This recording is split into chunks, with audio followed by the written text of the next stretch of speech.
உமக்கு காத்திருக்கிறவர்களுக்கு நீர் செய்பவர்களே, நீரே அல்லாமல் உலகத் தோற்றம் முதற்கொண்டு ஒருவரும் கேட்டதுமில்லை, செவியால் உணர்ந்ததுமில்லை, அவைகளை கண்டதும் இல்லை. பாருங்க, தேவன் தமக்கு காத்திருக்கிறவர்களுக்கு செய்கிற காரியங்களை அவரே அல்லாமல் பாருங்க ஒருவரும் கேட்டதும் இல்லை, கண்டதும் இல்லை, உணர்ந்ததும் இல்லை என்று பார்க்கிறோம். அருமையானதில் அப்போ பாருங்க, அங்கே முக்கியமான அந்த வார்த்தை என்னன்னு சொன்னால், உமக்கு காத்திருக்கிறவர்களுக்கு, ஆண்டவருக்காக காத்திருக்கிறவர்களுக்கு ஆண்டவர் செய்கிறவைகளை அல்லது ஆண்டவர் வைத்திருக்கிற ஆசீர்வாதங்களை யாருமே என்ன பண்ண முடியாது, அவர்கள் புரிந்து கொள்ளவே பாருங்கள் உணர்ந்ததும் இல்லை, கேட்டதும் இல்லை, கண்டதும் இல்லை. அருமையான தேவர்களே, ஆகவே கர்த்தருக்கு காத்திருக்கிறவர்களுக்கு ஆண்டவர் வைத்திருக்கிற இந்த நன்மைகளை ஆசீர்வாதங்களை யாருமே என்ன பண்ண முடியாது, புரிந்து கொள்ள முடியாது. ஆனால் பிரச்சனை எங்கே இருக்குதுன்னு சொன்னால், அநேகர் கர்த்தருக்காக என்ன பண்ணுறதில்ல, காத்திருக்கிறது இல்லை, அருமையில காத்திருக்க விரும்புவதில்லை. They that wait upon the lord. பாருங்கள், காத்திருக்குதல் என்கிறது ரெண்டு விதங்களிலே வேதத்தில் பயன்படுத்தப்படுகிறது. ஒன்று பாருங்கள், வெயிட்டர். இங்கே பார்த்தீங்கன்னா they that wait upon the lord, கர்த்தருக்காக அருமையாலே காத்திருக்கும் என்று சொல்லும்போது வெயிட்டர் என்கிற அந்த ஒரு வார்த்தை பயன்படுத்தப்படுகிறது. பாருங்கள், இப்போ ஹோட்டலில் போய் சாப்பிட போகிறோன்னு சொன்னால் அருமையாலே அங்கே பரிமாறுகிறவர்கள் என்ன பண்ணுறோம், வெயிட்டர் என்று சொல்லுகிறோம். பெரிய ஹோட்டல்கள் எல்லாம் பார்த்திங்கன்னா அருமையாலே வெயிட்டருங்க என்ன பண்ணுவாங்க, நின்று கொண்டு இருப்பாங்க. அருமையாலே நம்ம அடுத்து என்ன ஆர்டர் பண்ணுவோம், அடுத்து என்ன கேட்போம் என்று சொல்லி அவங்க என்ன பண்ணுவாங்க, காத்து கொண்டிருப்பாங்க. அதே போல் பெரிய பெரிய பணக்காரங்க வீடுகளில் அல்லது பார்த்திங்கன்னா ஜனாதிபதி, பிரதமர், அரசாங்கத்தில் உயர் பதவிகளில் இருக்கிறவங்களுக்கு அவங்களுடைய அரண்மனையில் அருமையால் அவங்க சாப்பிடுகிற நேரத்தில் அவங்க குடும்பமாக அல்லது மற்ற உயர் அதிகாரிகளோடு கூட உட்கார்ந்து விருந்து சாப்பிடும்போது அப்போ என்ன பண்ணுவாங்க, அங்கே பரிமாறுகிறவர்கள் என்ன பண்ணுவாங்க, நின்று கொண்டே இருப்பாங்க. அருமையானதில் பேச மாட்டாங்க. அது வேணுமா, இப்போ சாதாரணமாக நம்ம ஹோட்டலில் போனோன்னே என்ன வேணும் அப்படின்னு கேட்பாங்க பாருங்கள், அது மாதிரி கேட்க மாட்டாங்க, நின்று கொண்டே இருப்பார்கள். அருமையானதில் பாருங்கள், தேவை அறிந்து தண்ணீர் குறையுதா உடனே என்ன பண்ணுவாங்க, தண்ணீர் ஊற்றுவாங்க. அல்லது வேறு ஏதாவது உணவு குறைகிறதா உடனே கொண்டு வந்து அதை வைப்பாங்க. அருமையாலே பாருங்கள், அவங்களுடைய முகத்தை பார்த்தே அவங்களுடைய தேவை என்ன என்று சொல்லி அறிந்து அதை நிறைவேற்றுவார்கள். அவங்க தான் வெயிட்டர். அருமையானதில் அதே போல் இங்கே பாருங்கள், கர்த்தருடைய சமூகத்தில் நம்ம ஜெபிக்கிறோம். அருமையால் அது வேறு விஷயம்.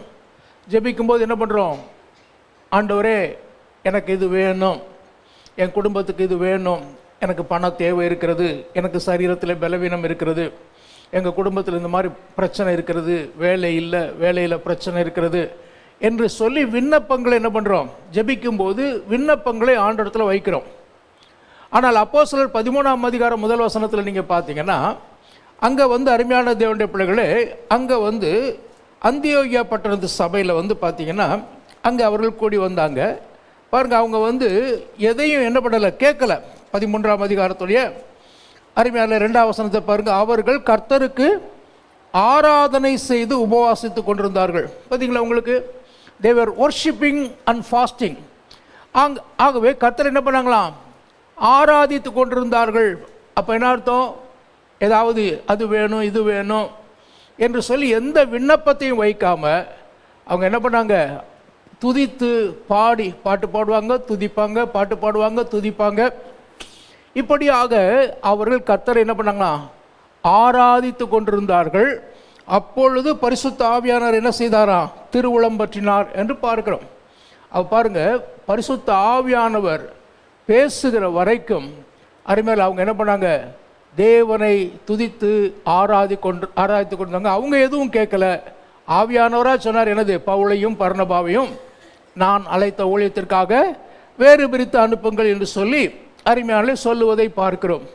ஆகவே கர்த்தர் பேசுவதற்காக அருமையிலே அவருடைய சமூகத்தில் அமைதியாக அருமையான தேவனுடைய பிள்ளைகளே பார்த்தீங்கன்னா, அல்லது வெறும் சும்மா கர்த்தரை பாடிக்கொண்டும் துதித்து கொண்டும் அருமையில் இருக்கிற அந்த அனுபவத்துக்கு பேர் தான் இது காத்திருப்பது. அருமையான தேவனே, ஆகவே இங்கே எழுப்பிற்கு அப்படி கர்த்தருடைய சமூகத்திலே காத்திருப்பவர்களுக்கு அருமையில் கர்த்தர் வைத்திருக்கிற நன்மைகள், அவர்களுக்கு அவர் செய்ய விரும்புகிற இந்த காரியங்களை அவரை தவிர வேறு யாரும் என்ன பண்ண முடியாதான், கேட்டதும் இல்லை, பார்த்ததும் இல்லை, புரிந்து கொண்டதும் இல்லை என்று பார்க்கிறோம். அருமையான தேவனே, கர்த்தருடைய சமூகத்தில் எப்போது எப்படி காத்திருப்பது? சங்கீதம் 5:3 பார்க்கிறோம். Psalm 5:3, கர்த்தாவே காலையிலே என் சத்தத்தை கேட்டருளுவீர், காலையிலே உமக்கு நேரே வந்து ஆயத்தமாகி காத்திருப்பேன். பார்த்தீங்களா, உங்களுக்கு காலையில் என்ன பண்ணுவேனா, உமக்கு நேரே வந்து ஆயத்தமாகி காத்திருப்பேன். அருமையானதில் பாருங்க, I will direct my prayer and the and will look up. ஆகவே இந்த morning will I direct my prayer and the and will look up. ஆகவே காலையில் அருமையானே, உலகமே தூங்கி கொண்டிருக்கிற நேரத்தில், மற்றவர்கள் எல்லாரும் தூங்கி கொண்டிருக்கிற நேரத்தில் அருமையானதில் பாருங்கள், அங்கே எழுத ஆயத்தமாகி அப்படி தூக்க கலக்கத்தில் அருமையானே அப்படியே வந்து எந்திரிச்ச உடனே முழங்கால் படிட்டு ஆண்டவரே அது வேணும் இது வேணும்னு சொல்கிறது அல்ல. பாருங்க, போய் நல்லா முகத்தை கழுவிட்டு அருமையான தேவனுடைய பிள்ளைகளே வந்து ஆயத்தமாகி பார்த்தீங்கன்னாக்கா அவளுடைய சமூகத்தில் காத்திருக்கிற பாருங்கள், ஆயத்தமாகி நேரே வந்து உமக்கு நேரே காலையிலே உமக்கு நேரே வந்து ஆயத்தமாகி காத்திருப்பேன். கர்த்தாவே காலையிலே என் சத்தத்தை கேட்டருளுவீர். சத்தத்தை கேட்டருளுவீர்னு என்ன அர்த்தம்? ஆண்டவரே சாப்பாடு வேணும், துணிமணி வேணும், அது மாதிரி இல்லை. அல்லது அவங்கள ஆசீர்வதிங்க, இவங்களை ஆசீர்வதிக்குங்க. பாருங்கள், அதிகாலையில் எழுந்திரிச்சு தன்னுடைய சகோதரனுக்காக சொல்லுகிற ஆசீர்வாதம் எப்படி இருக்குமா? சாபமாக கருதப்படும். காலையில் எழுந்திரிச்சோன்னே ஆண்டவரே அவங்கள ஆசீர்வதிங்க, இவங்கள ஆசீர்வதிங்க, அதல்ல. அருமையால எப்படி அந்த அந்தியோகியா பட்டணத்து சபையில் அவங்க என்ன பண்ணாங்க? கர்த்தரை பாடி துதித்து ஆராதித்து கொண்டிருந்தாங்களோ. பவுலும் சீலாவும் பிலிப்பி பட்டணத்து சிறைச்சாலையில் வைக்கப்பட்டிருக்கும் போது ஆண்டவரே எங்களை விடுதலையாக்குங்க அப்படியா ஜெபம் பண்ணாங்க? இல்லை, அவங்க என்ன பண்ணாங்க? பாடி கர்த்தரை துதித்து கொண்டிருந்தார்கள். பாருங்க, ஆண்டவர் கிரியை செய்தார். ஆகவே சில நேரங்களில் நம்ம என்ன நினைக்கிறோம்னா, ஆண்டவர்கிட்ட கண்ணீர் விட்டு அழுது ஆண்டவரே நம்முடைய கஷ்டத்தையெல்லாம் சொன்னாதான், பிரச்சனையெல்லாம் சொன்னாதான் அவர் உதவி செய்வார் என்று நினைக்கிறோம். இல்லை, அருமையில நம்ம பார்த்தீங்கன்னு சொன்னால், நாம் வேண்டிக் கொள்வதற்கு முன்னமே நமக்கு இன்னது தேவை என்று அறிந்திருக்கிறார். பாருங்க, நாம் சொன்னாதான் அவருக்கு தெரியணும். இல்லை, குழந்தைங்க அழுதாதான் அருமையில் அதுக்கு பசிக்குதுன்னு நம்ம வந்து புரிந்து கொள்கிறோம். இல்லை, நேரம் ஆனால் ஐயோ இந்த நேரம் குழந்தைக்கு பசிக்கும், என்ன பண்ணும், இந்த நேரத்தில் ஆகாரம் கொடுக்க வேண்டும் என்று சொல்லி பெற்றோர்கள் எப்படி குழந்தைகள் கேட்பதற்கு முன்பாகவே ஆயத்தப்படுத்துகிறாங்களோ, அருமையில் அதே போல் நமக்கு இன்னது தேவை என்று சொல்லி ஆண்டவர் என்ன பண்ணியிருக்கிறாரு? ஏற்கனவே அறிந்திருக்கிறார். அருமையான தேவனுடைய பிள்ளைகளே, ஆகவே அப்போ வந்து பாருங்கள், நாம் வந்து கெஞ்சி கூத்தாடி தான் ஆண்டவர்கிட்ட அழுது புலம்பி தான் வாங்க முடியும் என்பது அல்ல. அருமையால் இங்கே எழுதப்பட்டிருக்குது, காலையில் வந்து என்ன பண்ணணுமா? நம்முடைய சத்தத்தை ஆண்டவர் கேட்க வேணும். என்ன சத்தம்? அவரை பாடி துதிக்கிறதான அந்த சத்தத்தை என்ன பண்ணும்? ஆண்டவர் கேட்க வேண்டும். அதிகாலையில் என்னை தேடுகிறவன் என்னை கண்டடைவான் என்று எழுதப்படுகிறது. பாருங்க, அப்போ வந்து பாருங்கள், இயேசு கிறிஸ்து அவர் என்ன பண்ணார்? அதிகாலையில் இருட்டோடு எழுந்து வனாந்தரமான இடத்திற்கு போய் என்ன பண்ணாராம்? ஜெபம் பண்ணினார் என்று பார்க்கிறோம். ஏன் அதிகாலையில் இருட்டோட?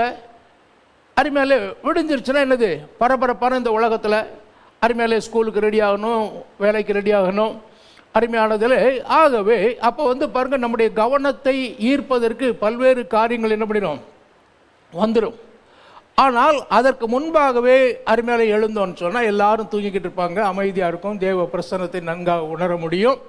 ஆகவே அதான் இங்கே அதிகாலையில் என்னை தேடுகிறவன் என்னை கண்டடைவான். இயேசு கிறிஸ்து பாருங்கள், விடிஞ்சிருச்சுன்னா என்ன பண்ணிடுவாங்க? ஜனங்க தேடி வந்துடுவாங்க. ஐயா எனக்கு தலைவலி, எனக்கு வயிற்று வலி, எனக்கு பண பிரச்சனை, எங்கள் குடும்பத்தில் வந்து பிரச்சனை என்று சொல்லி தேவைகளுக்காக ஜனங்கள் தேடி வந்துடுவாங்க. ஆகவே அவர்கள் வருவதற்கு முன்பாகவே தன் தேவனோடு கூட பேசுகிற, தேவனோடு கூட ஐக்கியப்படுகிற அந்த நேரத்தை பயன்படுத்தி கொள்ள வேண்டும் என்பதற்காக ஆண்டவர் என்ன பண்ணார்? அதிகாலையில் இருட்டோடு எழுந்து அது மாத்திரமல்ல, ஒருவேளை வந்து நம்ம வீடு மாதிரி என்ன பண்ணியிருக்கோம், ஏசு கிறிஸ்தவ இந்த வீடும் சின்ன வீடாக இருந்திருக்கும். அருமையாலே நம்ம இப்போ பெரிய பணக்காரங்க என்ன பண்ணுவாங்க, bedroom, hall, kitchen, prayer room அப்படியெல்லாம் வச்சுருப்பாங்க. ஆனால் எல்லாருக்கும் அப்படிப்பட்ட வசதி இருக்கிறது இல்லை. ஆகவே அப்போ இயேசுவும் ஒரு தச்சனுடைய குடும்பத்தில் பிறந்து சாதாரண ஒரு நடுத்தர குடும்பத்தில் வளர்ந்த காரணத்தினால அப்போ அவருக்குன்னு ப்ரேயர் ரூமு, அவருக்குன்னு பெட்ரூம்னு இருந்திருக்கிற வாய்ப்பு இல்லை. ஆகவே அப்போ எல்லாரும் பாருங்கள் தூங்கி கொண்டிருக்கிறாங்க. அந்த நேரத்தில் ஒரு சத்தமாக எந்திரிச்சிட்டு அல்லேலூயான்னு கத்திக்கிட்டு இருந்தாருன்னா அது மற்றவங்களுக்கு ஒரு வேலை என்ன பண்ணலாம், இடையூறாக இருக்கலாம். ஆகவே அதிகாலையில் இருந்து என்ன பண்ணுறான், இருட்டோடு எழுந்து வனாந்தரமான அமைதியான ஒரு இடத்துக்கு போய் அவர் ஜெபம் பண்ணினார் என்று பார்க்கிறோம். ஆகவே அருமையானே, அதிகாலையில் early morning is the best time to seek the lord. அதிகாலை நேரம் ஆண்டவரை தேடுவதற்கு அருமையானே மிகச் சரியான நேரம். ஆனால் சிலருக்கு விதிவிலக்காக என்ன பண்ணலாம், அவங்க செய்கிற வேலை நிமித்தமாக அருமையானே, இப்போ பாருங்கள் சிலருக்கு என்ன பண்ணோம், இப்போ சாஃப்ட் ஐடி கம்பெனியில் ஒர்க் பண்ணுறாங்க, சிலர் வந்து அமெரிக்கன் கம்பெனிக்கு ஒர்க் பண்ணுவாங்க, சிலர் வந்து பார்த்திங்கன்னா யூரோப்பில் இருக்கக்கூடிய கம்பெனிக்கு ஒர்க் பண்ணுவாங்க, சிலர் இந்தியன் கம்பெனிக்கு ஒர்க் பண்ணுவாங்க. இப்போ இந்தியன் கம்பெனிக்கு ஒர்க் பண்ணுறவங்களுக்கு பெருசாக பிரச்சனை கிடையாது, ஏன்னா அதே டைம் தான். ஆனால் அமெரிக்க கம்பெனிக்கு வேலை செய்கிறவங்களுக்கு வந்து பார்த்திங்கன்னா இங்கே இப்போ பார்த்திங்கன்னா இப்போ இங்கே காலையில்னா அங்கே வந்து சாயந்தரம், அருமையாலே இங்கே பகல்னா அங்கே ராத்திரி. அப்போ அதுக்கு தகுந்தபடி என்ன பண்ணுவோம், பெரும்பாலும் அமெரிக்கன் கம்பெனிக்கு ஒர்க் பண்ணுறவங்களுக்குலாம் ராத்திரியில் தான் வேலை செய்ய வேண்டியதாக இருக்கும். அப்போ காலையில் தான் வேலை முடியும். அருமையான தேவன் பிள்ளைரே, அப்போ வந்து பாருங்கள் அவங்கள வந்து நீங்கள் வந்து காலையில் 5 மணிக்கு ஆண்டவரை தேடணும்னு சொல்ல முடியாது, ஏன்னா 5 மணிக்கு அவங்க டியூட்டியில் இருப்பாங்க. ஆகவே அப்போ வந்து பாருங்கள் நம்முடைய வசதிக்கு ஏற்றபடி சூழ்நிலைக்கு ஏற்றபடி ஆண்டவரை தேடுறதுல தவறு கிடையாது. ஆனால் ஒரு சராசரியாக சாதாரணமாக காலையில் போயிட்டு சாயந்தரம் வேலை முடிஞ்சு வரக்கூடியவர்களுக்கு அருமையாலே காலை நேரம் பார்த்திங்கன்னா மிகச்சிறந்த நேரம். ஆகவே காலையில் அருமையாலே அமைதியாக கர்த்தருடைய சமூகத்தில் காத்திருப்பது, வேத வசனத்தை வாசிப்பது, தியானிப்பது, அருமையானதில் ஆண்டவரை பாடி துதிப்பது, அது வந்து பார்த்திங்கன்னு சொன்னால் அந்த நாள் முழுவதும் நமக்கு வேண்டி என்ன பண்ணும். இப்போல்லாம் வந்து பார்த்திங்கன்னா மொபைல் ஃபோன் வச்சுருக்குறோம், ராத்திரியான என்ன பண்ணுறோம், சார்ஜில் போட்டு வைக்கிறோம். காலையில் ஃபுல் சார்ஜில் இருந்தால் தான் பகல் முழுசு என்ன பண்ணும், அது நமக்கு உபயோகமாக இருக்கும். அதே போல் வந்து பாருங்கள் இப்போல்லாம் வந்து பார்த்திங்கன்னா பேட்டரியில் ஓடக்கூடிய வாகனங்கள் வந்துருக்குது. அப்போ சார்ஜில் போட்டு வச்சா தான் அது ஃபுல்லாக சார்ஜ் ஆனால் தான் என்ன பண்ணும், அடுத்த நாள் அதை பயன்படுத்த முடியும். ஆகவே அதே போல் நம்முடைய ஆவிக்குரிய வாழ்க்கையை பலப்படுத்திக் கொள்வதற்கு உள்ளாத வெளிப்பிரகாரமான மனுஷனுக்கு என்ன பண்ணுறோம், 3 நேரம் சாப்பாடு கொடுக்குறோம். அதுபோல் உள்ளான மனுஷனை பலப்படுத்திக் கொள்வதற்கு அருமையானதில் நமக்கு என்ன தேவை, தேவ சமூகத்தில் காத்திருந்து ஜெபித்து வேத வசனத்தை வாசித்து அந்த நாளுக்கு வேண்டிய பலனை அருமையிலே பார்த்தீங்கன்னா கர்த்தருக்கு காத்திருக்கிறவர்களோ புது பலனை அடைந்து கழுகுகளைப் போல் என்ன பண்ணுவாங்க, செட்டைகளை அடித்து எழும்புவார்கள். கழுகு என்ன பண்ணுமா, ஒரு குறிப்பிட்ட வயசு வந்ததுக்கப்புறம் அதனுடைய பலன் எல்லாம் குறைந்து போக ஆரம்பிக்கும். அதால் அதிக தூரம் பறக்க முடியாது, கண் பார்வை மங்கிரும். அருமையானதில் அப்போ அந்த நேரத்தில் என்ன பண்ணுமா பாருங்கள், தன்னுடைய சிறகுகளை எல்லாம் அருமையாலே பார்த்திங்கன்னா பிடுங்கி எரிஞ்சிட்டு பார்த்திங்கன்னு சொன்னாக்க அது என்ன பண்ணுமா, அது காத்திருக்குமா, எங்கேயாவது ஒரு மலை குகையில் போய் அது வந்து காத்திருக்குமா. அப்படி காத்திருக்கும்போது அருமையானதில் பார்த்திங்கன்னா புதிய பலனை அது பெற்றுக்கொள்ளும். அது பார்த்திங்கனாக்கா திரும்ப என்ன பண்ணும், வாழ வயது போல் அல்லது இள வயதில் கழுகுகளைப் போல திரும்ப பறக்கும் என்று சொல்லி, அதே போல் அருமையானதில் ஆண்டோடைய சமூகத்தில் நாம் காத்திருக்கும்போது அதிகமான பலனையும் கிருபையையும் நாம் பெற்றுக்கொள்கிறோம். பாருங்கள் நீதிமொழிகள் 8ஆம் அதிகாரத்துடைய 34ஆம் வசனத்தில், ப்ராவர்ப்ஸ் சாப்டர் 8 and verse 34, என் வாசற்படியில் நித்தம் விழித்திருந்து என் கதவு நிலையருகே காத்திருந்து எனக்கு செவி கொடுக்கிற மனுஷன் பாக்கியவான். பாருங்க, என் வாசற்படியில் நித்தமும் விழித்திருந்து என் கதவு நிலையருகே காத்திருந்து அருமையிலே எனக்கு செவி கொடுக்கிற மனுஷன் பாக்கியவான். அப்போ பாருங்க, காத்திருக்கிறது என்னது, ரொம்ப கூச்சல் போட்டு அருமையிலே நம்முடைய பிரச்சனைகளையே சொல்லுகிறது அல்ல. அங்கே எழுதப்படுகிறது காத்திருந்து எனக்கு செவி கொடுக்கிற. அப்போஸ்தலர் 13ஆம் அதிகாரம் 2ஆம் வசனத்தில் என்ன படிக்கிறோம், அவங்க கர்த்தருடைய சமூகத்தில் காத்திருந்தாங்க, கர்த்தரை ஆராதித்தாங்க, பரிசுத்த ஆவியானவர் தான் என்ன பண்ணாரு, பேசினார், அவர்கள் செவி கொடுத்தாங்க. அதே போல் வந்து பாருங்க, ஆண்டவரே அது வேணும் இது வேணும் என்று சொல்லி அருமையானதில் நம்முடைய குறைகளையே சொல்லுவது அல்ல. பார்த்தீங்கன்னாக்க என்னது, அவருடைய சமூகத்தில் ஆண்டவரை நீங்கள் பேசுங்க, you speak to me instead of me speaking to you என்று சொல்லி அருமையில ஆண்டோடைய சமூகத்தில் காத்திருந்து அவருக்கு செவி கொடுக்கிற மனுஷன் பாக்கியவான். ஆகவே அருமையானதில் பாருங்கள், பார்த்திங்கன்னா ப்ரேயர் என்பது என்னென்னா இட்ஸ் அ கான்வர்சேஷன். அருமையானதுங்களே பாருங்கள், மோனோலாக் டயலாக்னு சொல்லுவாங்க. மோனோலாக்னா நம்ம மட்டுமே பேசி கொண்டிருக்கிறது, டயலாக்னா நாம் பேசுகிறது எதிர பேசுகிறவங்க சொல்கிறத கேட்குறது. ஆகவே ஆண்டவரே அது வேணும் இது வேணும் ஆமேன் என்று சொன்னால் அது ஜெபம் அல்ல. அருமையானதில் ஆண்டுடைய சமூகத்தில் அமர்ந்திருந்து அருமையாலே அவருடைய மெல்லிய சத்தத்தை எல்லா நேரத்துலையும் சத்தமாக தான் அவர் பேசுவார் என்று நினைக்காதபடிக்கு சில நேரங்கள் அவர் உரத்த சத்தமாகவும் பேசுகிறாரு, சில நேரங்கள் என்ன பண்ணுறாரு மெல்லிய சத்தத்திலையும் பேசுகிறார், இடிமுழக்கம் போன்ற சத்தத்திலையும் பேசுகிறாரு, அதே நேரத்தில் மெல்லிய சத்தத்திலையும் அவர் பேசுகிறார். ஆகவே அந்த மெல்லிய சத்தத்தை கேட்கணும்னா அவர் சமூகத்தில் என்ன பண்ணும், அமர்ந்து இருக்க வேண்டும், காத்திருக்க வேண்டும். அப்படி காத்திருந்து செவி கொடுக்கிற மனிதன் பாக்கியவான் என்று பார்க்கிறோம். அருமையான தேவனுடைய பிள்ளைகளே, சரி எப்படி காத்திருக்கணும் சொல்லி சில வசனங்களை பாருங்கள். சங்கீதம் 37:34 வசனத்தில், Psalm 37 and verse 34, சங்கீதம் 37:34, நீ கர்த்தருக்கு காத்திருந்து அவருடைய வழியை கைக்கொள், அப்பொழுது நீ பூமியை சுதந்திரித்து கொள்வதற்கு அவர் உன்னை உயர்த்துவார். பார்த்தீங்களா, உங்களுக்கு கர்த்தருக்கு காத்திருந்து என்ன பண்ணணுமா, அவருடைய வழிகளை கை கொள்ள வேண்டும், அப்பொழுது பூமியை சுதந்திரித்து கொள்ள அவர் உன்னை உயர்த்துவார். ஆகவே அப்போ அவருடைய வழியை கை கொள்ளாதபடிக்கு, அவர் சொல்லுகிற கட்டளைகளுக்கு, அவருடைய ஆலோசனைகளுக்கு, அவருடைய புத்திமதிகளுக்கு கீழ்ப்படியாதபடிக்கு அருமையால நாள் முழுவதும் காத்திருந்து, இப்போ பாருங்கள் வெயிட்டர் காத்திருக்கிறாரு. அருமையானதில் சாப்பிட்றவர் வந்து தண்ணி கொண்டு வான்னு சொல்கிறான்னு வச்சுக்கொள்ளுங்க, இவர் பாட்டு காது கேட்காத மாதிரி நின்றுக்கிட்டே இருக்கிறாருன்னு சொன்னால் அவர் வந்து வெயிட்டராக இருக்கிறதுல காத்திருக்கிறதுல ஒரு பிரயோஜனம் இல்லை. காத்திருக்கிறது எதற்காக? அருமையால சாப்பிடுவர்களுக்கு பணிவிடை செய்வதற்காக, அவருடைய தேவை என்ன என்று அறிந்து அந்த தேவையை நிறைவேற்றுவதற்காக தான் அவர் காத்திருக்கிறார். ஆனால் அதை செய்யலைன்னு சொன்னால் காத்திருக்கிறதுனால என்ன இல்லை, ஒரு பிரயோஜனம் இல்லை. அதே போல் நீ கர்த்தருக்கு காத்திருந்து என்ன பண்ணு, அவருடைய வழியை கைக்கொள்.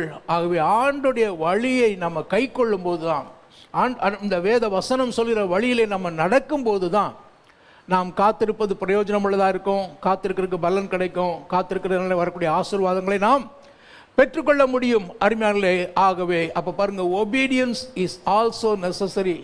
பாருங்கள், ஒபீடியன்ஸ் அண்ட் வெயிட்டிங் அருமையாலே பிரிங்ஸ் த பிளஸ்ஸிங். ஆகவே சும்மா காத்திருக்கிறது அல்ல, அருமையானே கீழ்ப்படிதலோடு கூட அவருடைய வழியை கை கொண்டு அவருடைய புத்திமதியை, ஆலோசனையை, கட்டளையை, எச்சரிப்பை அருமையானே கேட்டு அதற்கு கீழ்ப்படிந்து நடக்கும்போது தான் அருமையான தேவனுடைய பிள்ளைகளே நாம் ஆசீர்வாதத்தை பரிபூர்ணமாய் பெற்று அனுபவிக்க முடியும். ஆகவே அப்போ காத்திருக்கிறது மாத்திரமல்ல, கீழ்ப்படிதலோடு கூட என்ன பண்ணோம், காத்திருக்க வேண்டும். அவர் என்ன சொல்லுகிறார் அதற்கு என்ன பண்ணோம், கீழ்ப்படியணும். இல்லைன்னு சொன்னால் ரொம்ப பயபக்தியாக இருக்கலாம்.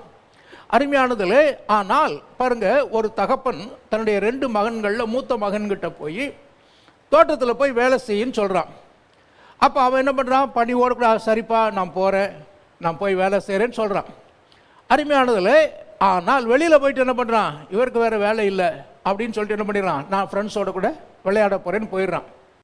பாருங்கள், அங்கே பணிவு இருந்தது, ஆனால் என்ன இல்லை, கீழ்ப்படிதல் இல்லை.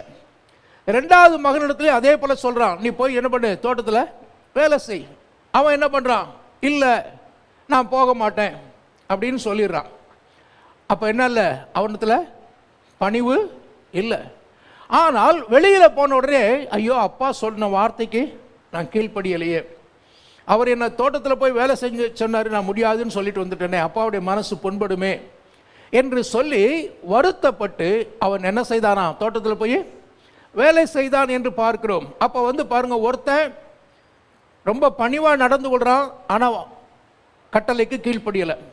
அடுத்தவன் என்ன பண்ணலை, அவன் வந்து கொஞ்சம் முரடனாக இருக்கிற போல காண்பிக்கிறான், ஆனால் என்ன பண்ணுறான், கீழ்ப்படுகிறான். இப்போ யார் ஆசீர்வதிக்கப்படுவாங்க, யார் தகப்பனுக்கு பிரியமானவங்க? அருமையால் ரொம்ப முன்னால் வந்து ரொம்ப பணிவாக நடந்து கொண்டு பின்னால் போய் முடியாதுன்னு சொன்னோம்னா, அல்லது முன்னால் அருமையானே பணிவில்லாதவனை போல தெரிந்தாலும் பின்னால் போய் கீழ்ப்படிந்தவனா? அருமையானதிலே, ஆகவே நம்முடைய வாழ்க்கையிலையும் பார்த்தீங்கன்னு சொன்னாக்க அந்த மூத்த குமாரனை போல சும்மா பொய்யான ஒரு பணிவு இருக்கிறதுனால நம்ம ஆசீர்வதிக்கப்பட முடியாது. அதோட எங்களுக்கு நீ கர்த்தருக்கு காத்திருந்து அவருடைய வழியை கைக்கொள். அருமையாலே, ஆகவே ஒபீடியன்ஸ் டு த வேர்டு, அருமையாலே obedience to the commandments of God, தேவனுடைய வார்த்தைக்கு கீழ்ப்படுகிற ஒரு அனுபவம். அது இல்லைன்னு சொன்னால் நம்ம சர்ச்சுக்கு வரலாம், பைபிள் படிக்கலாம், ஜெபம் பண்ணலாம், அருமையானது உபவாசிக்கலாம், காணிக்க கொடுக்கலாம், என்ன செய்தாலும் அருமையாலே கர்த்தருடைய வார்த்தைக்கு நம்ம கீழ்ப்படியலைன்னு சொன்னால், அருமையாலே கர்த்தருடைய வார்த்தைன்னு சொன்னால் ஏதோ நம்மளால் முடியாத ஒரு காரியத்தை வேதம் சொல்லுகிறது இல்லை. அருமையாலே, நீ போய் 7 மலைகளை தாண்டி போய் 7 கடலை தாண்டி போய் இதை கொண்டு வான்னு ஆண்டவர் என்ன பண்ணுறதில்ல, அப்படி சொல்கிறதில்ல. அருமையாலே, நம்ம பாருங்கள், எல்லாமும் நம்முடைய திராணிக்கு மிஞ்சி அவர் என்ன பண்ணுறதில்ல, நம்மை சோதிக்கிறது இல்லை என்று பார்க்கிறோம். ஆகவே நம்மால் செய்ய ஒரு குழந்தையை கூப்பிட்டு அந்த குழந்தை தூக்க முடியாத சுமையை நம்ம சுமக்க சொல்லுவோமா? இல்லை. அதே போல் அருமையாலே, தேவன் நம்மால் முடியாத கஷ்டமான காரியத்தை ஒரு நாளும் செய்ய சொல்கிறதே இல்லை. ஆகவே அவருடைய கட்டளைகள் எல்லாம் அருமையாலே மிகவும் எளிமையானவைகள், யாரும் கீழ்ப்படியக்கூடியவைகள். ஆகவே கீழ்ப்படிந்து அருமையாலே கர்த்தருடைய சமூகத்தில் காத்திருக்கும்போது அவர் என்ன செய்வாராம்? இங்கே எழுதப்பட்டிருக்கு, அவர் உன்னை உயர்த்துவார். He will exalt you. பார்த்தீங்கன்னா அவர் உங்களை உயர்த்துவார் என்று சொல்லி பார்க்கிறோம். அருமையாலே பார்த்தீங்கன்னு சொன்னால், அடுத்து 40ஆம் சங்கீதத்துடைய முதல் வசனத்தை பாருங்கள். Psalm 40:1, கர்த்தருக்காக பொறுமையுடன் காத்திருந்தேன். அருமையாலே, I waited patiently for the Lord. அருமையாலே, சிலர் காத்திருப்பாங்க, ஒரு நாள், ஒரு வாரம், 10 நாள் காத்திருப்பாங்க. ஆனால் அதுக்கப்புறம் என்ன பண்ண மாட்டாங்க, பொறுமை இழந்துருவாங்க. இங்கே சங்கீதக்காரர் சொன்னால், கர்த்தருக்காக என்ன பண்ணுறேன், I waited patiently for the Lord. அருமையாலே, சிலருக்கு என்ன பண்ணாது, இப்போ கோழி முட்டையை அடகாக்குது. அருமையாலே, அப்போ அதற்கு என்ன பண்ணணும், குறிப்பிட்ட காலம் அது என்ன பண்ணும், அடை காத்தாதான் அருமையாலே உள்ள என்ன பண்ணும், கரு அந்த பார்த்தீங்கன்னா குஞ்சாக மாறி அது வெளியே வரும். ஆனால் நம்ம அவசரப்பட்டு முட்டையை உடைச்சோன்னா என்ன பண்ணோம், செத்து போயிடும். குஞ்சு என்ன பண்ணிடும், செத்து போயிடும்.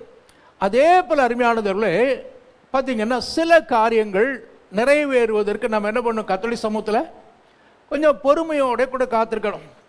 ஆபிரகாம் சாராளுக்கு நீண்ட காலமாக குழந்தை இல்லை.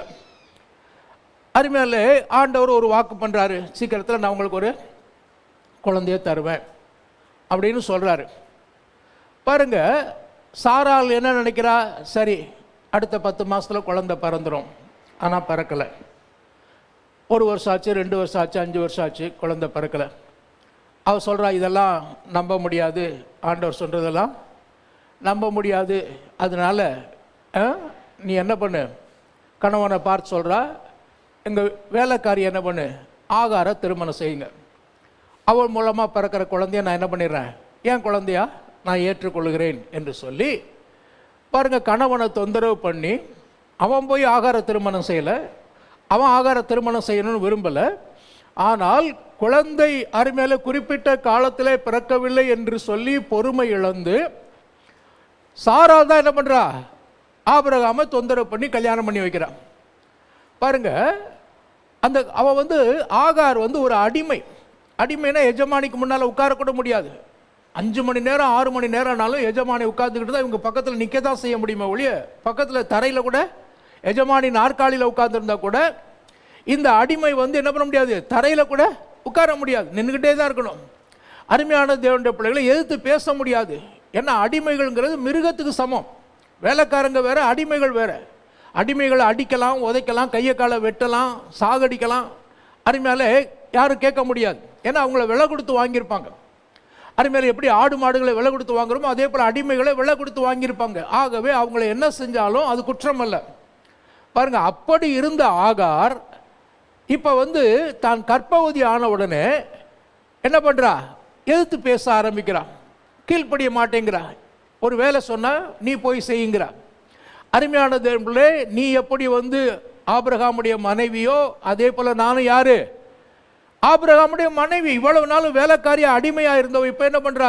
உனக்கு இருக்கிற உரிமை எனக்கு இருக்கிறது, உனக்கு இருக்கிற அதிகாரம் எனக்கு இருக்கிறது என்று சொல்லி பாருங்க சாராளை அசட்டை பண்ண ஆரம்பித்தாள்.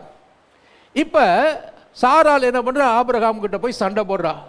பாருங்க எல்லாம் உங்களால வந்தது, நீங்க கொடுக்குற இடம் தான். பாருங்க அவனா கல்யாணம் பண்ண போறேன்னு சொன்னான். அருமையானல இவ தொந்தரவு பண்ணி பொறுமையாக காத்திருக்காதபடிக்கு அவசரப்பட்டு அருமையாலே ஆகார கல்யாணம் பண்ணி வச்சுட்டு இப்ப பிரச்சனை வந்த உடனே என்ன பண்றா? ஆபிரகாம் மேல பழிய தூக்கி போடுறான். சரி பிறந்தான், இஸ்மவேல் பிறந்துட்டான். கொஞ்ச நாள்ல பார்த்தீங்கன்னா சாராலும் கர்ப்பவதி ஆகி ஈசாக்க பெற்றுட்டா. இப்போ ஈசாக்கும் அருமையானது பார்த்தீங்கன்னு சொன்னாக்க இஸ்மவேல் விளையாடும் போது அங்கே சண்டை வந்துடுது.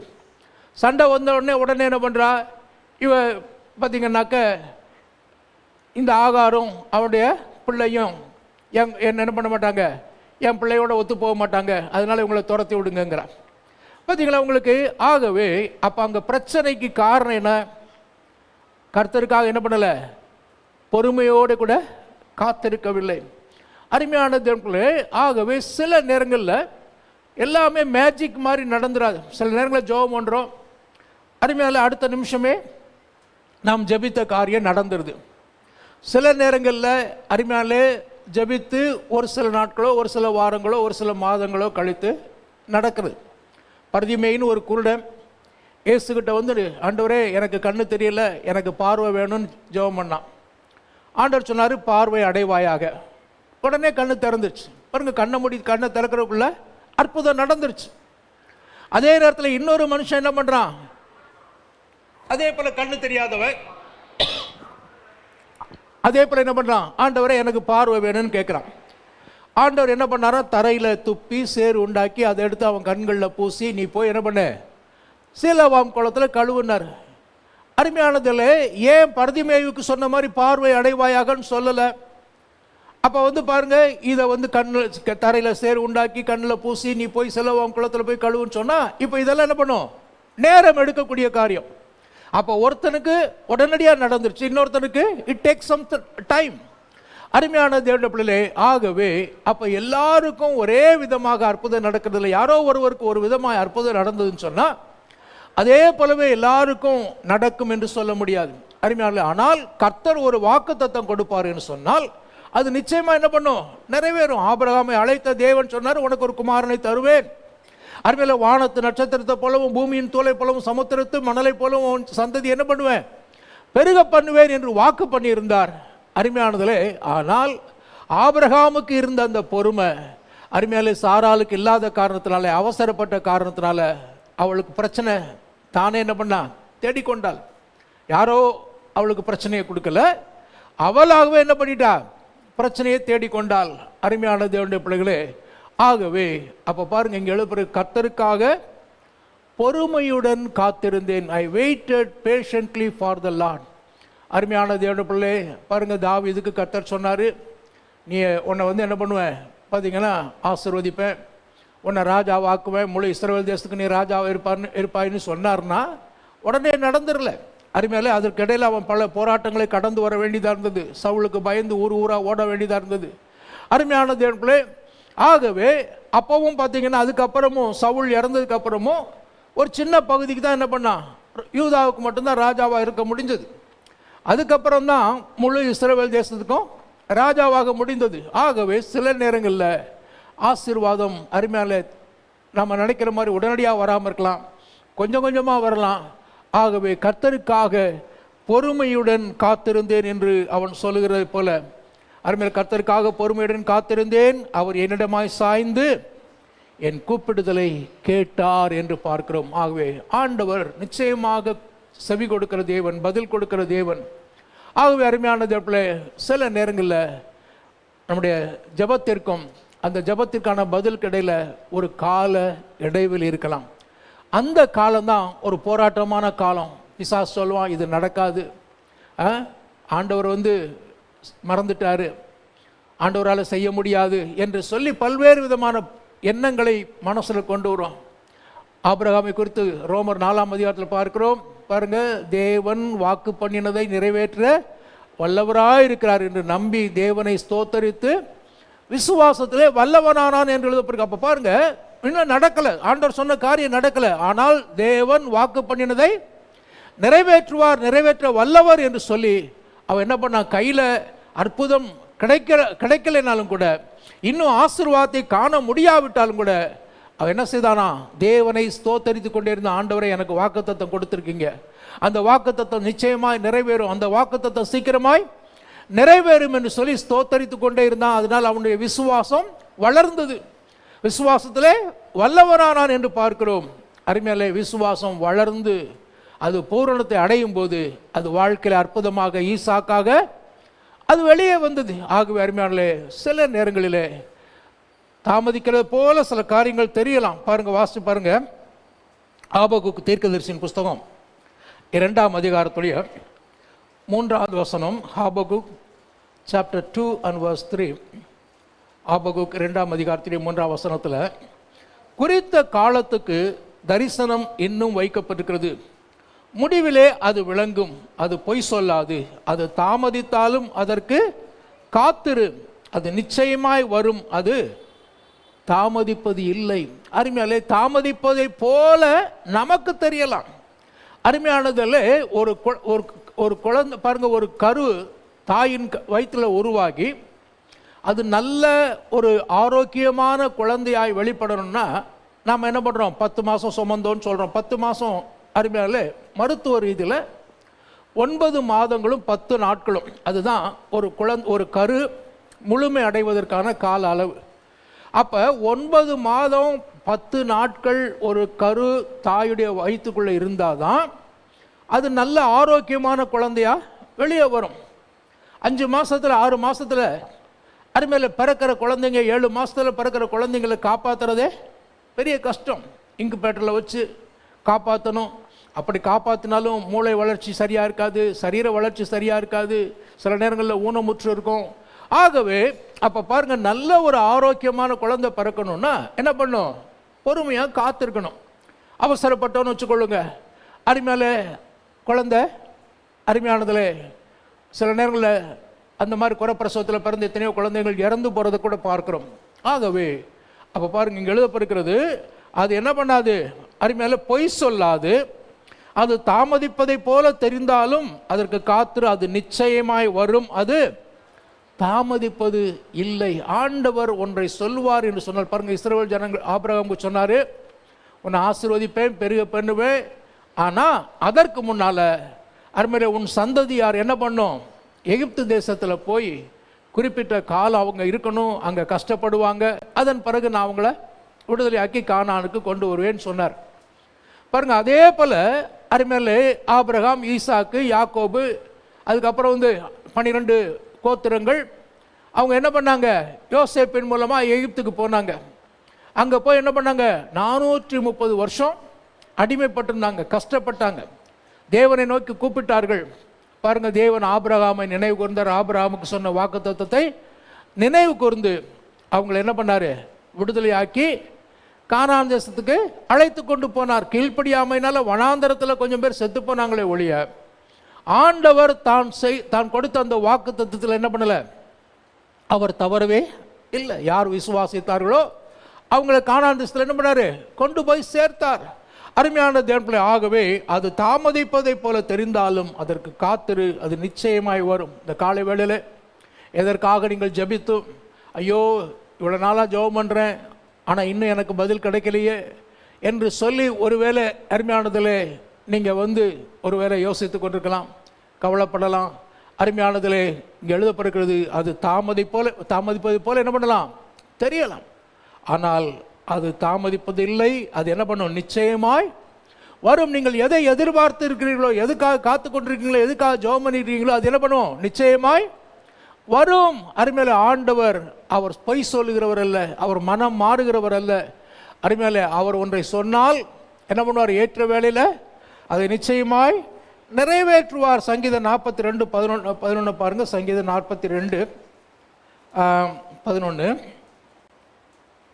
என் ஆத்துமாவே நீ ஏன் கலங்குகிறாய், ஏன் எனக்குள் தியங்குகிறாய், தேவனை நோக்கி காத்திரு, என் முகத்திற்கு ரட்சிப்பும் என் தேவனுமாயிருக்கிறவரை நான் இன்னும் துதிப்பேன். அப்போ பாருங்க, காத்திருக்கிற காலத்தில் என்ன செய்யணும்? ஆபிரகாம் அதை தான் செய்த. மறுபடியும் வாசிச்சு பாருங்க, அந்த ரோமர் 4ஆம் அதிகாரத்தில்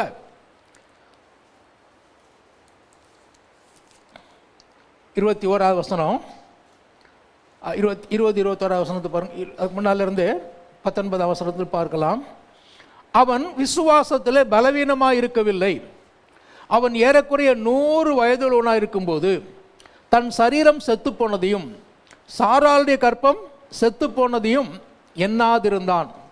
தேவனுடைய வாக்குத்தத்தத்தை குறித்து அவன் அவிசுவாசமாய் சந்தேகப்படாமல், பாருங்க, தேவனுடைய வாக்குத்தத்தத்தை குறித்து அவிசுவாசமாய் சந்தேகப்படாமல் தேவன் வாக்குத்தத்தம் பண்ணினதை நிறைவேற்ற வல்லவராய் இருக்கிறார் என்று முழு நிச்சயமாய் நம்பி தேவனை மகிமைப்படுத்தி அல்லது தேவனை துதித்து தேவனை ஸ்தோத்தரித்து விசுவாசத்தில் வல்லவனானான். ஆகையால் அது அவனுக்கு நீதியாக எண்ணப்பட்டது என்று பார்க்கிறோம். அருமையானதிலே, ஆகவே சூழ்நிலைகளை பார்க்கக்கூடாது.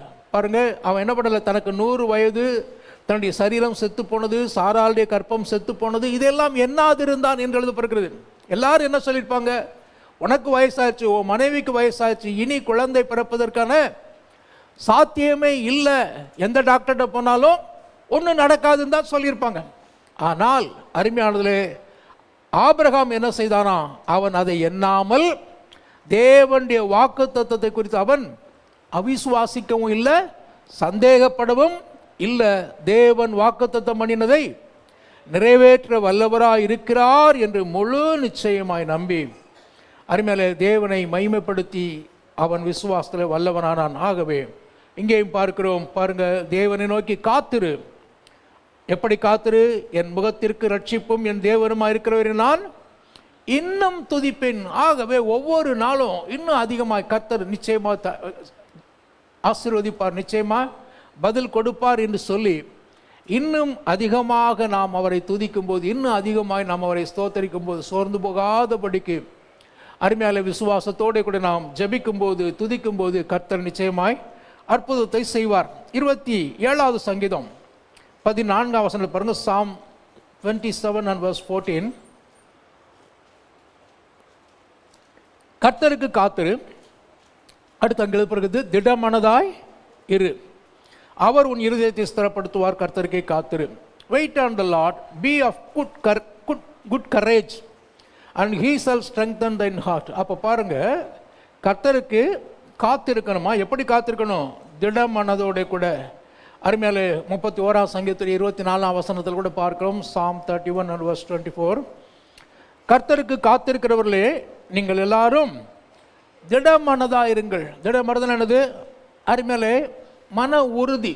சிலருக்கு பாருங்க, அருமையாலே கொஞ்சம் நல்லா ஒரு இருந்தாங்கன்னா, உற்சாகமாக இருந்தாங்கன்னா, அப்படியே ஆண்டவர் நிச்சயம் செய்வார் அப்படின்னு அந்த ஒரு விசுவாசத்தோடு இருப்பாங்க. அப்புறம் கொஞ்ச நேரம் கழிச்சு பார்த்தா இதெல்லாம் எங்கே நடக்க போகுது? அவங்களுக்கு நடக்கும், இவங்களுக்கு நடக்கும், நமக்கு நடக்குமா? அவங்கெல்லாம் ரொம்ப பெரிய பரிசுத்தவான்கள், அவங்கெல்லாம் நல்லா ஜெபம் பண்ணுறவங்க, அவங்கெல்லாம் எப்போவும் உபவாசிக்கிறவங்க, அவங்க நல்லா பைபிள் அறிஞ்சவங்க, அவங்க ஜெபத்தெல்லாம் கர்த்தர் கேட்பார், நம்ம ஜெபத்தெல்லாம் கேட்பார். இல்லை அருமையானவர்களே, ஆண்டவர் பாரபட்சம் இல்லாதவர். ஆகவே நம்ம எவ்வளோ பைபிள் படிக்கிறோம், எவ்வளோ ஜெபம் பண்ணுறங்கிற அடிப்படையில் அவர் நம்மை ஆசீர்வதிக்கிறவர் அல்ல, அவர் நம்மை ஆசீர்வதிக்கிறவர், அவ்வளோதான். அருமையால் இங்கே எழுத பிறகு என்ன பண்ணுங்க? திடமனதாய், பி ஸ்டெட்ஃபாஸ்ட், உறுதியாக பாருங்க. மன உறுதி இல்லைன்னு சொன்னால் வேதம் என்ன சொல்லுது? சந்தேகப்படுகிறவன் அருமையாலே காற்றினால் அடிபடுகிற அலைக்கோப்பாக இருக்கிறான். அவன் அப்படிப்பட்ட மனுஷன் தேவனிடத்திலிருந்து எதையும் பெற முடியாது. ஆகவே திடமனதோடு கூட என்ன நடந்தாலும் அருமையாலே கர்த்தர் என்னோட கூட இருக்கிறார், அவர் என்னை விடுவிப்பார், என்னை ஆசீர்வதிப்பார், என்னை உயர்த்துவார் என்று சொல்லி மன உறுதியோட கூட ஸ்டெட்ஃபாஸ்ட்னஸ். அருமையானே, அப்படியாக நம்ம என்ன பண்ணோம்? மன உறுதியோடு கூட சோர்வுக்கு இடம் கொடுக்காதபடிக்கு, சஞ்சலத்துக்கு இடம் கொடுக்காதபடிக்கு, இது நடக்குமா நடக்காதா என்கிற அருமையாலே அவிசுவாசத்திற்கும் சந்தேகத்திற்கும் இடம் கொடுக்காதபடிக்கு, இல்லை கர்த்தர் நிச்சயமாய் செய்வார், ஆசீர்வதிப்பார், உயர்த்துவார் என்று சொல்லி உறுதியாய் அருமையானே நம்பி இருக்க வேண்டும். 37ஆம் சங்கீதத்தில் 7ஆம் வசனத்தை பாருங்கள். Psalm 37 and verse 7. கர்த்தரை நோக்கி அமர்ந்து அவருக்கு காத்திரு. காரிய சித்தி உள்ளவன் மேலும் தீவினைகளை செய்கிற மனுஷன் மேலும் எரிச்சல் ஆகாதே. அருமையானதில் பாருங்க, ஒரு பக்கம் ஒருத்தர் ஜெபம் பண்ணுறாரு, உடனே அவருக்கு என்ன ஆயிருது? கிடைச்சிருது. அருமையில் இன்னொரு பக்கம் வந்து பாருங்க, குறுக்கு வழியில் தவறான வழியில் என்ன பண்ணிடுறாங்க? தாங்கள் அடைய வேண்டியதை அடைந்துடுறாங்க. இப்போ வந்து பாருங்கள், நம்ம ரெண்டுக்கு நடுவில் இருக்கிறோம். என்னடா அவர் ஜெபம் பண்ணுறாரு, உடனே பதில் வந்துடுது, நமக்கு வரல. இன்னொருத்தர் என்ன பண்ணுறான்? தப்பான வழியில் போய் அடைய வேண்டியதை அடைஞ்சிடறான். அப்போ இந்த வழியில் போயிடலாமா என்று கூட என்ன பண்ணும்? என்ன வரும்? அல்லது இவங்களை பார்த்து என்ன பண்ணும்? நமக்கு பொறாமை, எரிச்சல் வரும். அருமையானதில் பார்த்தீங்கன்னா, அதான் 71ஆம் சங்கீதத்தில் வந்து அங்கே வந்து சங்கீதக்காரன் சொல்லும்போது அவன் என்ன பண்ணுறான்? ஆண்டவரே, துன்மார்க்கரெல்லாம் நல்லா இருக்கிறாங்க ஐயா, அநியாயம் பண்ணுறவெல்லாம் நல்லா இருக்கிறான், அவனுக்கு வியாதி இல்லை, மரணம் இல்லை, அவங்க குடும்பம் நல்லா இருக்குது. ஆனால் ஆண்டோடைய பிள்ளைங்களாக நாங்கள் மட்டும் ஏன் இப்படி கஷ்டப்படுறோம் அப்படின்னு. அதான் இங்கே எழுதப்படுகிறது, கர்த்தருக்காக காத்துரு. அருமையாலே இன்னொருத்தனுக்கு உடனடியாக பதில் கிடச்சிருச்சுன்னா அதுக்காகவும் அருமையாலே எரிச்சல் அடையாத. ஒருத்தன் வந்து தப்பான வழியில் போய் அருமையாலே அவன் வந்து நன்மை பெற்றுக்கொள்கிறாங்கிறதுக்காக அவன் மேலேயும் எரிச்சல் அடையாத. அப்போ என்ன அர்த்தம்? யாரையும் மற்ற மனுஷனை பார்க்காத. அருமையானதிலே என்ன, யாரை மாத்திரம் பாரு? கர்த்தரை மாத்திரம் பாரு. பாருங்க, கர்த்தரை நோக்கி அமர்ந்து அவருக்கு காத்திரு. காரிய சித்தை உள்ளவன் மேலேயும் பொறாமப்படாத, அருமையில அவன் மேலேயும் எரிச்சல் அடையாத, தீவனை செய்கிற மனுஷனுக்கு மேலேயும் எரிச்சல் அடையாத. ஆகவே எந்த மனிதனையும் பார்க்காதபடிக்கு அருமையில கர்த்தரை மாத்திரம் நாம் என்ன பண்ணோம்? நோக்கி பார்க்க வேணும். ஐயோ, அவங்களுக்கு வந்துருச்சு, இவங்களுக்கு வந்துருச்சு, அவங்களுக்கு கிடைச்சிருச்சு என்று சொல்லி எந்த மனுஷனையும் பார்த்து நம்ம பொறாமப்படக்கூடாது. அதே போல் குறுக்கு வழியில் அருமையான பார்த்திங்கன்னாக்க ஆசீர்வாதங்களை அடைகிறோன்னு நினச்சி தப்பான வழியில் போய் சீக்கிரத்தில் பணக்காரனாகணும், சீக்கிரத்தில் வந்து பேரும் புகழும் கிடைக்கணுங்கிறதுக்காக தவறான வழியில் போகிறாங்களே, அவங்களையும் பார்க்காத. நீ யாரை மாத்திரம் பாரு? கர்த்தரை மாத்திரம் நோக்கி அமர்ந்துரு என்று பார்க்கிறோம். அருமையானதில் 2 பேதுரு 3ஆம் அதிகாரத்திலே 14ஆம் வசனம், 2 பீட்டர் சாப்டர் 3 and verse 14. ஆகையால் பிரியமானவர்களே, இவைகள் வர காத்திருக்கிற நீங்கள் கரையற்றவர்களும் பிழையற்றவர்களுமாய் சமாதானத்தோடு அவர் சந்நிதியில் காணப்படும்படி ஜாக்கிரதை. எப்படி காத்திருக்கணுமா? அருமையாலே இவைகளெல்லாம் வரணும். எனக்கு ஒரு நல்ல வாழ்க்கை அமையணும், எனக்கு நல்ல ஒரு வேலை கிடைக்கணும், என் பிள்ளைங்களுக்கு நல்ல ஒரு வாழ்க்கை அமையணும் என்று சொல்லி இவைகளுக்காக காத்திருக்கிற நீங்கள் எப்படி இருக்கணுமா? கரையற்றவர்களும் பிழையற்றவர்களுமாய் சமாதானத்தோடு அவர் சந்நிதியில் காணப்படும்படி ஜாக்கிரதையாக இருங்கள். அப்போ பாருங்கள், பரிசுத்தத்தோடு கூட காத்திருங்கள். ஆகவே கரை, அருமையாலே பிழை. கரைங்கிறது என்ன பண்ணும்? வெளியே தெரியும். பிழைங்கிறது என்ன பண்ணாது? வெளியே தெரியாது. ஆகவே அப்போ வெளியில் தெரிகிறதான பாவங்கள், வெளியில் தெரியாத மறைமுகமான பாவங்கள், இவைகளுக்கு நாம் விலகி அருமையாலே நாம் கர்த்தருடைய சமூகத்தில் காத்திருக்கும் போது தான், ஏன்னா பரிசுத்தம் இல்லாமல் ஒருவரும் தேவனை தரிசிப்பதில்லை. அருமையான தேவன் துன்மார்க்கருக்கு என்ன பண்ணுறது இல்லை, தேவன் பாவிகளுக்கு செவி கொடுக்கறது இல்லை என்று பார்க்கிறோம். ஆகவே நான் எப்படி வேணாலும் வாழ்வேன், ஆனால் ஆண்டவர் எனக்கு செவி கொடுக்கணும், ஆண்டவர் எனக்கு பதில் கொடுக்கணும்னு சொன்னால் கொடுக்க மாட்டார். அருமையிலே இங்கே எழுதப்படுகிறது, இவைகளெல்லாம் வர வேண்டும் என்று எதிர்பார்த்து காத்திருக்கிறவர்களாகிய நீங்கள் கரையற்றவர்களும் பிழையற்றவர்களுமாய் அருமையிலே அவர் சந்நிதியிலே காணப்படும்படிக்கு ஜாக்கிரதையாக இருங்க. அப்போ ஒரு காரியம் நடைபெறலை, அருமையிலே நீண்ட காலமாக நம்ம ஜெபம் பண்ணுறோம், ஒரு காரியம் நடக்கலை அப்படின்னு சொன்னால் அப்போ என்ன பண்ணோம்? நம்மை நாமே கொஞ்சம் சோதித்து பார்க்கணும். Is there anything hindering the answer for my prayer? அருமையாலே என்னுடைய ஜெபத்துக்கு பதில் வராதபடிக்கு, நான் எதிர்பார்க்கிற நன்மை ஆசீர்வாதம் எனக்கு கிடைக்காதபடிக்கு, எனக்கும் தேவனுக்கும் நடுவில் அருமையாலே ஏதாவது பாவமான தேவனுக்கு பிரியமில்லாத காரியம் தடையாக இருக்கிறதா என்று சொல்லி என்ன பண்ணும்? பார்த்து அருமையானதில் அதை என்ன பண்ணும்? சரி செய்ய வேண்டும். இல்லைன்னு சொன்னால் நம்ம ஜெபம் பண்ணிக்கிட்டே இருக்கலாம், கண்ணீர் வடிக்கலாம், உபவாசிக்கலாம், ஆனால் வாழ்க்கையில் அற்புதம் நடக்காது. இங்கே எழுதப்படுகிறது, கரையற்றவர்களும் பிழையற்றவர்களுமாக இருந்து என்ன பண்ணுங்க? அவருடைய சந்நிதியில் காணப்படுங்கள். ஆகவே அப்போ பாருங்கள், ஒரு காரியம் நம்ம வாழ்க்கையில் நடக்கலைன்னு சொன்னாக்க நம்ம வாழ்க்கையை கொஞ்சம் பின்னால் திரும்பி பார்க்கணும், ஆராய்ந்து பார்க்கணும். ஆண்டவரே, வேதனை உண்டாக்கு சங்கீதக்காரர் சொல்கிறான் பாருங்க, 56 வேதனை உண்டாக்கும் வழிகள் இடத்துல உண்டோ அருமையிலே. அப்போ பாருங்க, என் ஜபத்துக்கு பதில் வர முடியாதபடிக்கு ஏதாவது தேவனுக்கு பிரியமில்லாத காரியம் என் வாழ்க்கையில் இருக்கிறதா என்று சொல்லி பார்த்து அதை சரிப்படுத்தி கொள்ளும்போது அருமையான தேவர்களே, ஆண்டவர் நிச்சயமாக ஆசீர்வதிப்பார். கடைசியாக 84ஆம் சங்கீதத்துடைய 10வது வசனத்தை பாருங்கள். Psalm 84 and verse 10. 1000 நாளை பார்க்கிலும் உமது பிரகாரங்களில் செல்லும் ஒரே நாள் நல்லது. ஆகாமிய கூடாரங்களில் வாசமாயிருப்பதை பார்க்கிலும் என் தேவனுடைய ஆலயத்தின் வாசற்படியில் காத்திருப்பதையே தெரிந்து கொள்வேன். பாருங்க அருமையானே, தினமும் நம்ம ஜெபம் பண்ணுறோம், காலையில் ஜெபம் பண்ணுறோம், ராத்திரி படுக்க பிறகு ஜெபம் பண்ணுறோம், படுக்க பிறகு முன்னால் ஜெபம் பண்ணுறோம், எல்லாம் நல்லது. ஆனால் இங்கே எழுதப்பட்டிருக்கு தேவனுடைய ஆலயத்தின் வாசற்படியில்.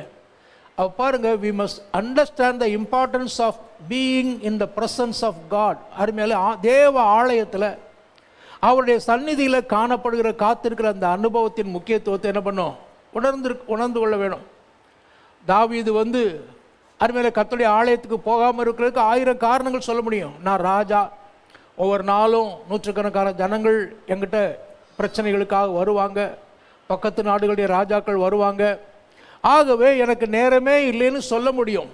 ஆனால் அவன் என்ன சொல்கிறான், அருமையான தேவர்களே, 1000 நாளை பார்க்கலும் உடைய சமூகத்தில் காத்திருக்கிற உடைய பிரகாரங்கள் செல்கிற ஒரே நாள் நல்லது. ஆகாமிய கூடாரத்தில் வாசமாக இருப்பதை பார்க்கலாம் தேவனுடைய ஆலயத்தின் வாசப்படியில் காத்திருப்பதையே தெரிந்து கொள்வேன். கர்த்தருடைய ஆலயத்துக்கு போவோம் வாருங்கள் என்று சொன்னபோது நான் மகிழ்ச்சியாக இருந்தேன்னு சொன்னேன். அப்போ பாருங்கள் அருமையாலே, அப்போ வீட்டில் காத்திருப்பது மாத்திரம் அல்ல, கர்த்தருடைய ஆலயத்தில் அருமையானதில் ஞாயிற்றுக்கிழமை ஆனால் today is the day of the lord, இது இந்த நாள் கர்த்தருடைய நாள்.